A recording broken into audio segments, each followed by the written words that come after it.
Hi folks, I'm going to do a little bit of an unboxing. I know I never do unboxings, but funnily enough, I did an unboxing of my last Lee White knife, but only because I wanted to show off what smart little boxes that they come in now, new boxes. This is a Rockstead. Unfortunately, it's a loaner and I don't own it, which is a crying shame. If only because of this. Slip that card off. Now, Rockstead, as you'll see there, Rockstead.jp, they're a Japanese knife maker. They're not a custom knife maker, but they're a very, very high-end production knife maker that turns out the sort of volumes that a custom knife maker might make. Now, Japanese things, all nice Japanese things, come in these little Paulina wood boxes. It's not balsa wood, as some people will tell you. In the top of this one, there is a little piece of paper. Now, you get one of these with each of these knives, and this is its birth certificate. The Japanese are very good. If you have swords appraised, they paper them. Now, unfortunately, this doesn't come with the lovely paper with the seals on it. But what it does do is it tells you specifications. Keep this paper in a safe place. The registration numbers. It tells you the number of this knife. FHTDID number 73 M. I don't know what the M stands for. Oh, I do. I don't know what the M stands for. So, I don't know what the F is, but it's a Higo, that's the H, TI, titanium, D for DLC, because it's DLC coated. Now, I've got some DLC coated knives, but this is not like a DLC coated knife. It's number 73, and M is because it's got a matte finish to it. Please write the registration number in the guarantee for when the guarantee service is required. So, that number's on the knife itself, so you don't really need to remember it. But it's there. There's a picture of the actual knife. I don't know if it's the actual knife or one exactly the same. And then you go down the page, it tells you model Higo 2. The original Higo, well, I'll go through what the difference is. The original Higo in this one. TI, titanium, 073. Now they make knives in two different steels. YXR7 and ZDP, or ZDP 189. These are both Hitachi steels. YXR7 is a tool steel which can be hardened to 65 Rockwell. Now this one, and I'll show you how we know this, but this particular one is hardened to 64.5 Rockwell. ZDP can be hardened up to 67 Rockwell, and typically they do them in 66 point something Rockwell. Handle material in this case is titanium. Dimensions, full length 240 millimeters, blade length 89 millimeters, weight 138 grams. Clip, well, it has a clip, which is a steel clip, and it tells you its birth date, August 20th, 1919. Well, that's the day before my birthday, so that's quite nice. And it's checked and signed by Nori CL, by the looks of things, Rockstead Corporation, Saki City, Osaka, Japan, and details. So you get, every time you get a Rockwell knife, you get one of those little sheets, and then there's another sheet that's just got warranty details on it. A couple of interesting things about the warranty details. One, it tells you that disassembly voids it, but it does tell you on your website that this design is made to be easily taken to bits for cleaning. It does say on their website. And also, in the box, underneath there's a little bit of foam padding, which I now can't remove. And this little bit here is the tool, the Torx tool for taking it to bits. So, I don't know. Now, one of the downsides to these knives is that the warranty is a bit rubbish, in that they will warranty it for life, and if it ever goes blunt, and we'll get to that in a minute. If it ever goes blunt, they will sharpen it for life, forever. That's nice, but you do have to send it back to Japan. And I believe that turnaround time from sending it off to getting it back can be about 8 weeks. So that's not nice, but we'll come back to that. I'm just going to zoom in a little bit because I think we get a bit closer. I might have to zoom out again when we open it up. But first thing is, this knife is made of titanium. And it has this pattern on it. It's not a grey slab of titanium. Now I don't like grey slab knives. I like knives that have got something with them. So for example, the other titanium knife I have, which is not in the same league, not by any means, but has this lovely fluted shape to it. Now this one has this is inspired by the sand in a Japanese Zen garden. That's what that. And as you move it, it feels to me like the waves are moving. It's certainly that's the way that it looks to me. Now this is the matte finish. There's a shiny finish and a matte finish. This is also a DLC finish, diamond-like coating, which is I think even harder than the 60. It's like 68 or 69 Rockwell hardness, this material. So it's resistant to scratching, but it will scratch if you wear it, I've no doubt. It's only with titanium. Now, the Higo 1, which was the predecessor to this, looked the same, but it was made of a type of aluminium called duralinium, which has copper in it, which makes it much, much harder and it's very strong. And I know that when Nick Shabazz did a review of this, he was concerned that an aluminium lock bar on a frame lock wouldn't be strong enough, but he was told by an engineer friend of his that it would be strong enough. Now this one's titanium, so that doesn't matter. They don't make the aluminium one anymore, but if you would like one, I noticed that Aini Haynes have one at a seriously knocked down price. Seriously knocked down for a Rockstead. It's still a stupidly expensive knife, but it's about £300 or £400 less than you would pay for one of these.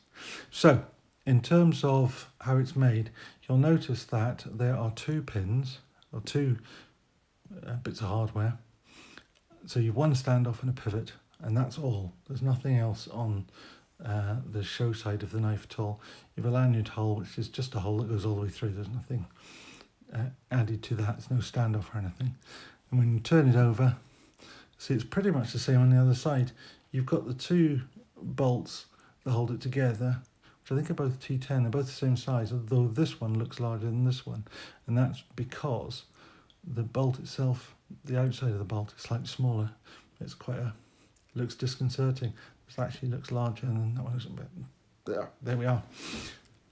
On this side you also have a clip. It's a steel clip.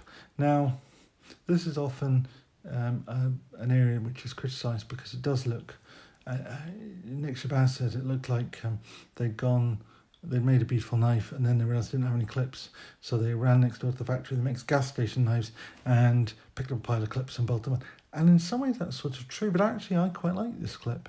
It's one of the most usable clips of all the knives that I have, although funnily enough this one's pretty good as well, actually. Quite like that one. But it is just steel, it's not titanium. It is set into the knife with a single screw, so you only have to have one screw. It's not a particularly deep carry, but actually it's deep enough. It's going to sit that deep in your pocket, and having a little bit sticking out the top is actually useful to get hold of. In the UK, this is too big to be a legal knife to carry without good reason, so you're probably never really going to carry it. Though I've been carrying it the last few weeks because we're not going out anywhere. So you can see on this side also that it is a frame lock knife, or an integral lock knife, as Chris Reeves would have originally called it when he invented it. but it's very slim cut, very, very fine, very, very beautiful actually. You know, this is simple, but it's beautifully simple, really beautifully simple. You'll also see here there's a little screw, and that screw is holding in because it's titanium against very hard steel, there is a lock insert, which you can see just in there, just see it in there. And it also acts as an over travel stop because it goes back behind, just behind here. So, also on the outside, we can see it is a flow-through design. So you got jimping on here, you got jimping on here. Yeah, it's funny, something else that Nick Chabad said. He said it felt really slippy. He said, you know, it was no use in the Vaseline factory, but it was no use anywhere else either because it was just too slippy to hold. I don't get it. Now, of course, I have very, as anybody who's watching my channel will know, I have a really bad hand, so I'm not good at opening things. We'll come back to the blade in a minute. I don't want to show you all the treats up front, but as you can see, it is a completely open flow-through design, and you just have that one standoff there, and you've a stop pin there, which is free floating. It's just held into the frame. You know, it just sits in a little hole on either side. You can see I've been carrying it. Look, it's got a bit linty inside. You can see the lock bars come across. Careful, I don't cut myself. You can see the relief for the lock bars all on the inside, which again is something that I particularly like. Now, but what's this knife really about? This knife is about the blade. Now, I have to tell you, this blade is black. I tell you that because when you look at that, you may question that. It is extremely reflective. It is such a high polish, and there are reasons for that. First of all, because it's tool steel, it will rust like mad if left to its own devices. Two ways to stop that. One is to polish it to a really, really, really high shine. Now that stops there are no pits in that steel for moisture to nestle in and to rust it. Second thing that's done, it has a DLC diamond-like coating, which is a very, very hard 3 microns thick coating on the blade. So you may think it doesn't look like it's black, but I can assure you it is actually black as the ace of spades. 89mm blade. We have dual opening thumb studs, which sit slightly proud of the knife. I should really have shown you that while it was still folded, which makes them relatively easy to work, which is good for me. You get some jimping on the top, and you have some jimping on the bottom, but you also notice that this knife, when it's open, the blade fits the frame of the knife, so that when you're using the forward choil, I'm looking through the camera here, and I'm really worried I'm going to cut my fingers off. One thing I didn't tell you, this knife is the sharpest thing ever. Metal Complex said that he was frightened that he didn't need to touch the blade for it to cut him. And you know, he may have had a point. So, you've got the Rockstead logo there, Rockstead name. This fuller with the hole is just their logo.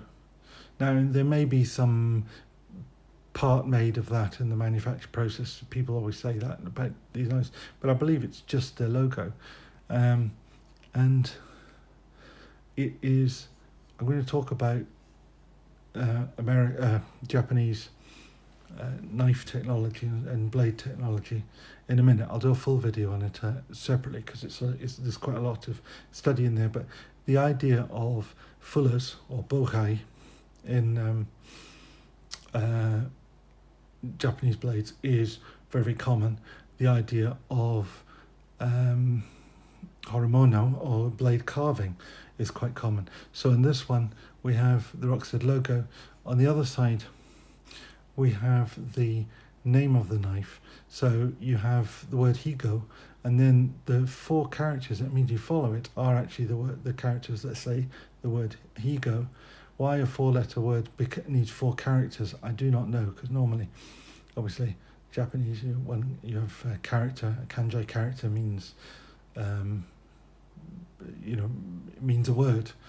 But Higo is made of 4 characters. If anybody who has a Higo Nakami Japanese folding knife, you'll see that those 4 characters are the first characters that appear on the handle and on the blade of your Higo Nakami. It's a Higo Nakami 2, which, as I say, makes it titanium rather than duralinium, and then the number 073. In terms of the blade shape, they offer 2 blade. Well, they offer 2 blade finishes and 2 blade steels. As I said before, they also do them in YZP, and YZP 189 is or ZDP 189, sorry, is comes in a silver finish with a titanium nitride finish on it rather than a DLC finish. So it looks just as shiny, but it's silver. The very edge of this, because the DLC has to be removed in order to get the very edge of the blade.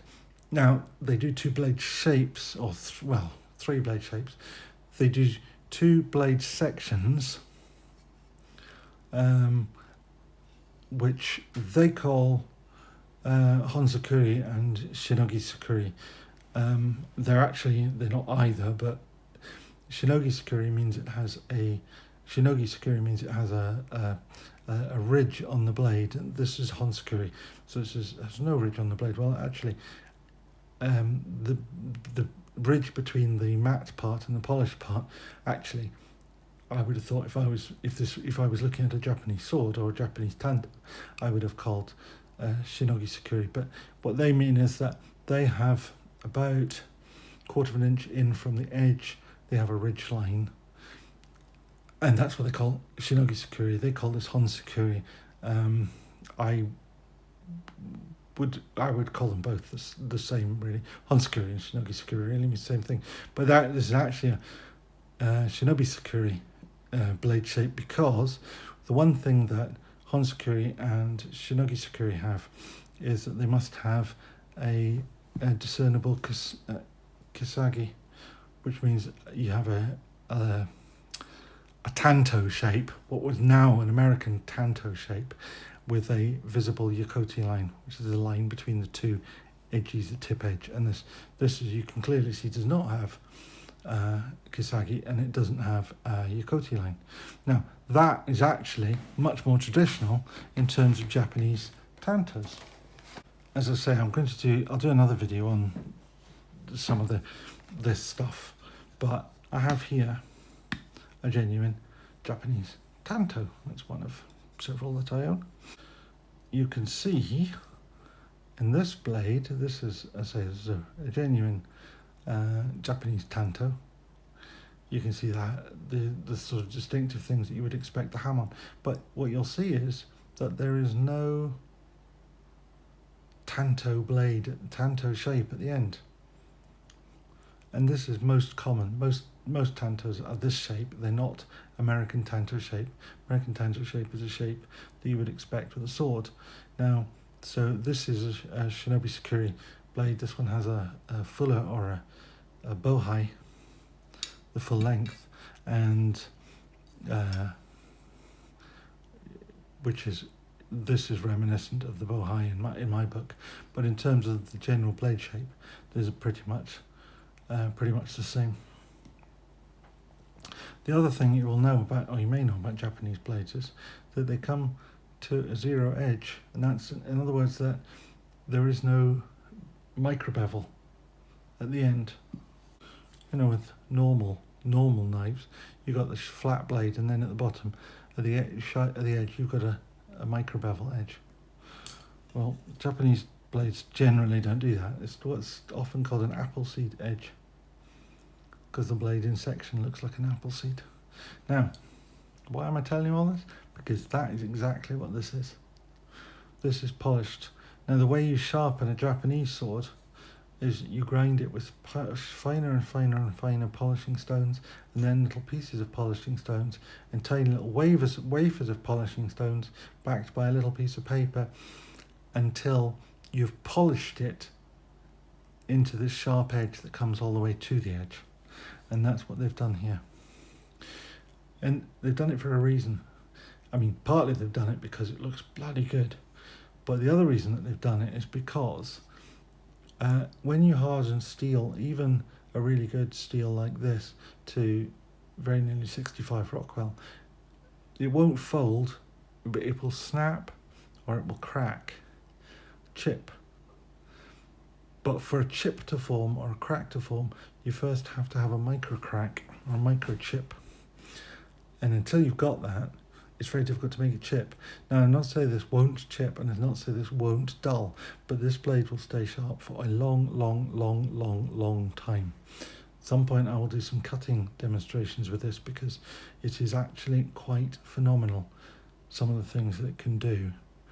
And then you don't have to sharpen it, you just strop it with a denim strop and bring it back to sharpness, and then you carry on with it. Now, that's all I'm going to do for just now. I say I'm going to do some other videos on this knife in due course, but I won't do them today because, zoom out a little bit again, because we're already probably going to, even with a bit of editing, it's still going to be around about 20 minutes, which is a lot. But this is a very, very beautiful knife, and one which I have lots to say about, and I need to do that, and I'll do it in a couple of videos. So thank you very much for watching this one. If you stayed the course, please put a thumbs up in the like box, and if you want to see more about this and others, there'll be another couple of videos on this particular one, and then another one. So thank you for watching. Please subscribe if you want to see all those other videos. Thank you.